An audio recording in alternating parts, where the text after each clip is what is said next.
Hi guys, Dan's Dollars here. A very good afternoon to you all. I hope you're all well at home. Here we go then. We are back with another close-up coins game using the ANDONSTAR. We have got 5 close-ups of commemorative 50p coins. All of these are in UK circulation.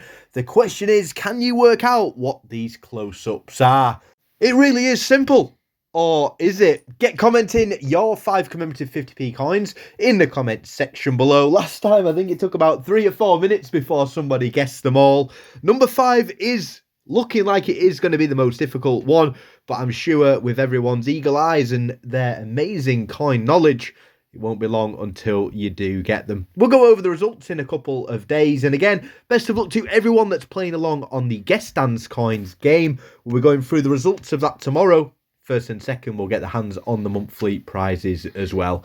Good luck with all of your guesses. Hope you're enjoying the games. And again, plenty of games to come over the course of the weekend. Stay safe, and as always, guys. Thanks for watching.